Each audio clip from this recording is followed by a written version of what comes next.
As you are facing Moffett, located just inside the door to the left in the southwest corner of the building, is the Free Speech Movement Cafe.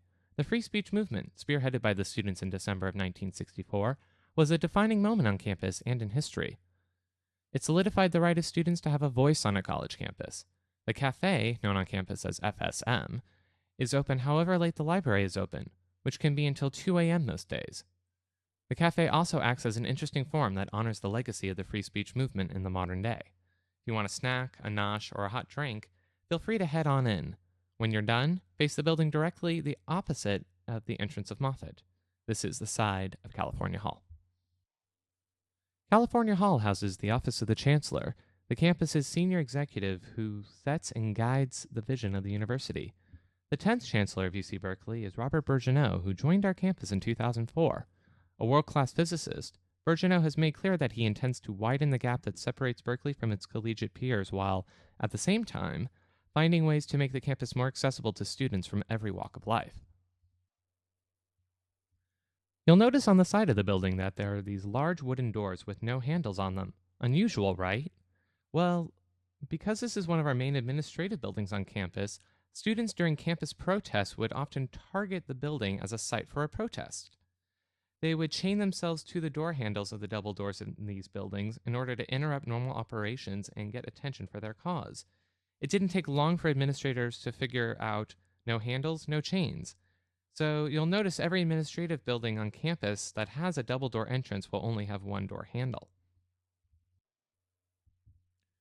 We are now going to head up the hill where the large building and pine trees are located, following the path that wraps around to the left of the building. Walking up past California Hall, you might notice that we are on a central pathway. Berkeley was designed on a central grid system to allow for these large paths. You can observe that all of the buildings on campus are 90 degrees from all the other buildings, preserving the grid system. Well, these large paths all feed into one place, and that is this green grassy area which you have now arrived at. This area is Memorial Glade. Memorial Glade sits in front of the main university library, which I'll talk about in a few moments. You know the phrase, all roads lead to Rome? Well, at Cal, all the paths lead here. We are now in the middle of campus. Memorial Glade is a war memorial to the students, faculty, and staff that died during World War II. The Glade was part of the original campus design, but until as recently as the 1990s, it was overrun by a series of temporary buildings that lasted more than 30 years. When we did a major renovation to the main library, all of those temporary buildings came down and restored the open space in front of the library. Here you'll often see students hanging out, eating lunch, playing frisbee, playing hacky sack, or just working on their tan lines. On a personal note, my first year on campus was just after the 9/11 attacks, and there was this campus-wide memorial service held out on the Glade. It was a time of healing and mourning, and it's something that I will forever associate with this part of campus. On a happier note, I'd like to point out a really cool fact. With your back to the main library, look out and imagine a football field going the length from Moffett Undergraduate Library to the end of the Glade. Now take that image and imagine going down 4 floors. That's where the main stacks are located and a third of our books are stored. This area is larger than a football field. You'll notice in front of the main library are a series of natural skylights that allow light to filter down all 4 floors, giving students a sense of the time of day. On the Glade, as you face the library, you'll see a path on the right-hand side leading up to the main entrance. Walk up onto the landing in front of the main entrance. I want to give you some basic facts about a building that is, in many ways, the heart and soul of this campus. Berkeley recently acquired its 10 millionth volume in its collection. It is ranked as the #1 public academic library and the 5th overall, including the Library of Congress. In addition to all of our holdings, we also have 70,000 serial titles. The library's collections are the oldest on the West Coast and include more than 400 specialized collections, recognized for their rare and unusual content, including historic Chinese monumental rubbings, thousands of photographs to document the history of California, and the country's largest collection of Egyptian papyri. Of particular interest are the special collections of the Bancroft Library, incorporating unique collections of Western Americana, the Mark Twain papers, and the Regional Oral History Office. All of our collections have an online catalog, and all of our 24 subject-specific libraries have wireless internet. We call it airbears. that allows students to be online at all times. Above the main doorway to the library, you will see the bust of Athena, the Greek goddess of wisdom and of war. There is an urban legend on campus that goes, "When you pass underneath Athena, she will grant you knowledge, but when you leave, she'll take it away." During finals, students will go in this way, but leave through a different exit, desperately trying to hold on to the knowledge they've absorbed. Athena also serves as a symbol on our campus. The principal architect of the campus is John Galen Howard. He designed this campus to be the Athens of the West, to be the intellectual and cultural hub of the modern world. Athena is a representation of that vision and aspiration. As a public university, we of course have a public library. I invite you all to go inside and explore the library. Before you go inside, I'll describe a few things that you'll see.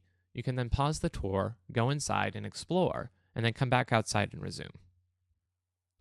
Just inside to the right is the Morrison Library, a recreational reading room featuring current magazines and newspapers, a browsing collection of books on all subjects, a fiction collection, a poetry corner, and phonographic records and compact discs with stereo equipment for leisure listening. It's also the site of monthly poetry readings and frequent guest lectures. The Morrison Reading Room acts as a non-study library, giving students a library-like environment, but it's not a place to do your physics homework. There are plenty of other places to do that, but it's just one place to enjoy reading. One thing I like to point out to prospective students is that Morrison offers an art collection available for loan, the Graphic Arts Loan Collection, for all registered students, faculty, and staff. So when you are decorating your dorm rooms, you don't have to have just a poster, but you can have a more formal print in your room if you would like. Past Morrison, take the stairs going left, and you'll reach large reading rooms. The room to your right is the East Reading Room. This room houses two really cool things. One is the large Emmanuel Lutze painting, Washington rallying the troops at Mammoth, made in 1854. You will also notice a series of names in the ceiling of this reading room. The frieze contains 15 names of men who were selected by the faculty for being unique contributors to progress through the medium of books, and whose work represents some typical chapter of thought or has transformed for the better the conditions of civilization. I always like to point out that some of the names anyone would instantly recognize, while others are much more obscure and academic in nature. You might wonder why Einstein isn't there. Well, it's because when the room was created and the names were selected, he hadn't done anything yet. On the other side of the East Reading Room, you will notice a larger reference area. Off of that is the quiet North Reading Room. No talking is allowed in there, but it's worth a look to see the newly restored fixtures and the beautiful dome ceiling. When you are done exploring the library, come back out to the main entrance, and we can head to our next location of Evans Hall. With your back to the main entrance, head down the stairs on your right and up the path towards the right of a large gray-green building, Evans Hall.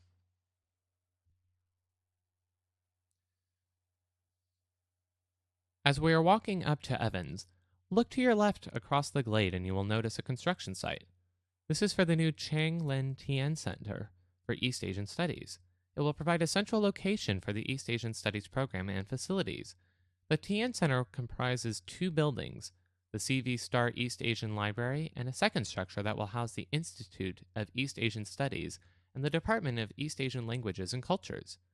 This new center will acknowledge the many contributions made by Dr. Tien, former chancellor to the university. The center is scheduled to open in the fall of 2007. By now, you should have reached the south side of Evans Hall, home to the mathematics, statistics, and economics departments. You'll notice as you're walking to the right of Evans Hall and to the left of LeConte Hall, on the right-hand side of the street, you will see a series of parking signs. These blue signs say, "Reserved for NL." NL stands for Nobel Laureate. Berkeley currently has 19 members in our Nobel family. We have won the Nobel Prize in 4 areas: economics, physics, chemistry, and literature. The most recent Nobel Prize winner was in 2001, with George Aklaroff winning in economics. The most recent addition to the family was when Dr. Stephen Chu came to Cal to be the director of Lawrence Berkeley National Labs. He won his Nobel Prize back in 1997 in physics. So at Berkeley, where campus parking is at a premium, A reserved parking space is one of the most coveted perks to a Nobel Prize winner, and it's just a small way to recognize their contribution to the campus. As I mentioned a moment ago, Evans Hall houses the Econ department. LeConte Hall, directly opposite, houses the physics department, and just above it is where the College of Chemistry is located. Walking past Evans Hall, make a left and head towards a beautiful white building with the columns, 3 arches, and a big staircase in front of it. This is the Hearst Memorial Mining Building. As we are walking, you can notice the area of the College of Engineering, which is this entire area you're walking in. You will also see the construction site for the new CITRIS Center. CITRIS stands for the Center of Information Technology Research in the Interest of Society. The mission of CITRIS is to bring the resources of this university to bear, pardon the expression, on California's biggest challenges such as energy efficiency, transportation, and earthquake preparedness. By now, you have reached the main steps of the Hearst Memorial Mining Building. You might be wondering why we would have a mining building on campus. Well, mining was one of the original colleges on the Berkeley campus. By 1942, these colleges of civil engineering, mechanic arts, and mining merged to form today's College of Engineering. The building underwent a major overhaul and renovation and is now the Center for Research on Materials Science and Engineering, and now the building can move 28 inches in the event of an earthquake.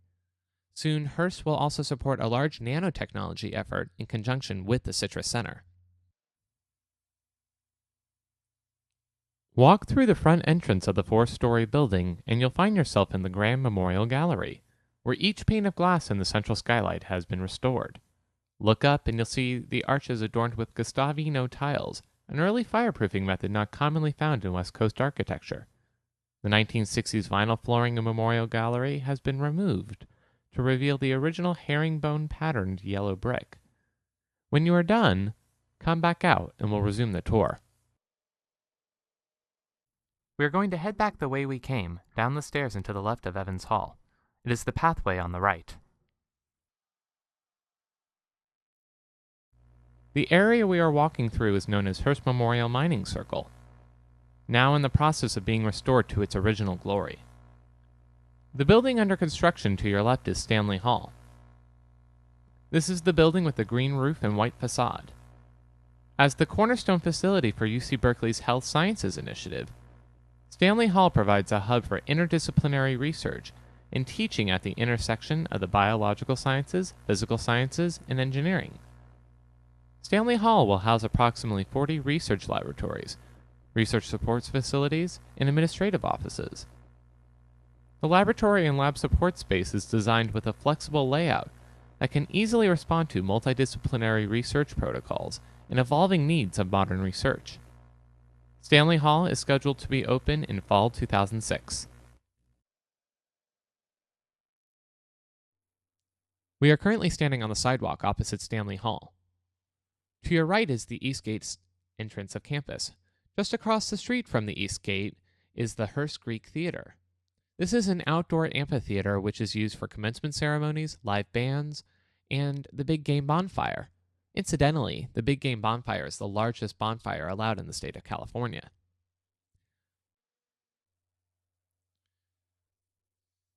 From our location on the sidewalk, we are standing in front of Campbell Hall. Campbell Hall houses the Astronomy Department, the Mass Communications Department, and the Dean's Office of the College of Letters and Sciences. The largest college on campus, home to 75% of the undergraduates, which makes this the perfect place to talk a bit about campus advising. At Berkeley, every undergraduate gets his or her own undergraduate advisor. In the College of Letters and Sciences, students have both a departmental advisor and a college advisor. In the 4 smaller colleges, this function is generally combined into one person. The best way I can describe advising on this campus is that if you're willing to go knock on a door and ask for some help, you will find the most capable, willing, and dedicated group of people waiting for you. It can be humbling at times to seek out help, but it is definitely worth it to speak to an advisor that's committed to your success as a Berkeley undergraduate. We are now facing east with Campbell Hall on our right. You see a series of trees in the distance, and we are walking towards a round red brick building.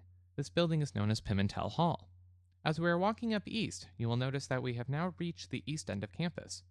So even though we have been walking and stopping all over campus, you can get a sense of how easy it is to get from one end of campus to the other in 10 to 15 minutes. Look up into the hills and you should be able to see some of the facilities that we have in the Berkeley Hills, including Lawrence Berkeley National Labs, Strawberry Creek, the Haas Clubhouse, the Mathematical Science Research Institute, and our 34-acre botanical gardens. We have now arrived at Pimentel Hall. I want to take a moment to talk about class sizes at Berkeley. Like any major university, undergraduates get a variety of class sizes. For the most part, the further you go into your degree, the smaller classes get. But based on my own experience, class size shrinkage starts early here. During my first year, I had a class of 7 and a class of 500, which was held here in Pimentel Hall. As the second largest lecture hall on campus, it seats 523 students, and it is primarily used for the biological and physical sciences. I think that everyone can visualize what a small classroom experience is like, but I want to talk about what the large classroom experience is all about because you might not have experienced it yet. Your iPod has a great visual to help you.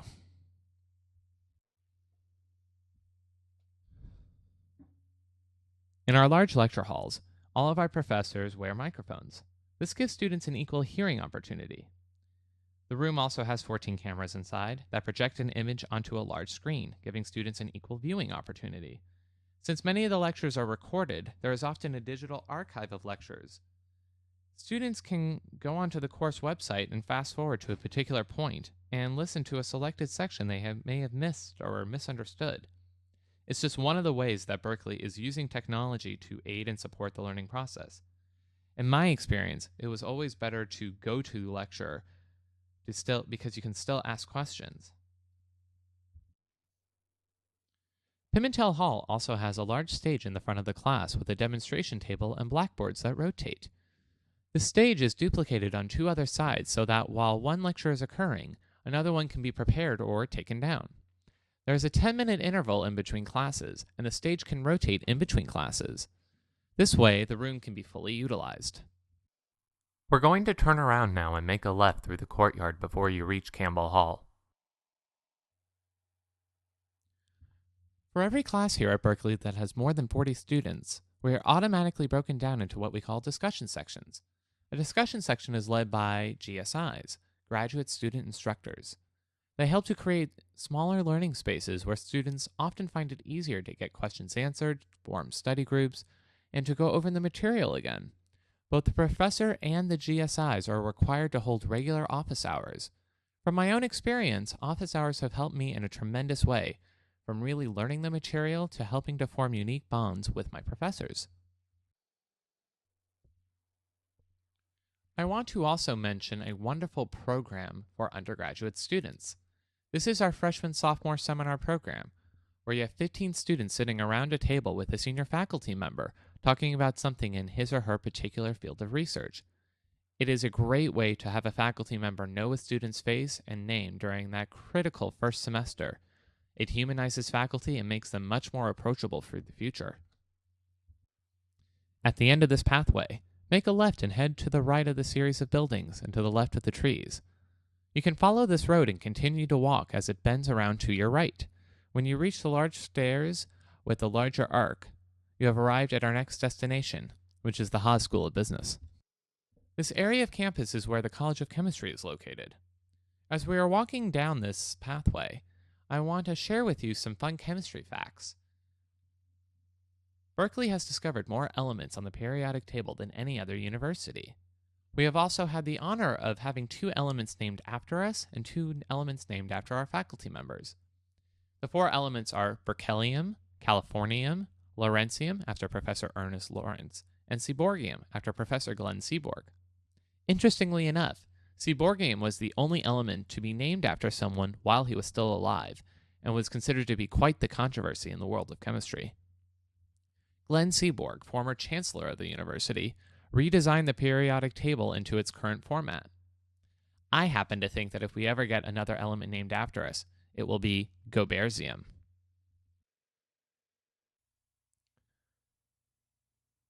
This impressive arch is the main entrance to the Haas School of Business, built in 1995 with entirely private funds.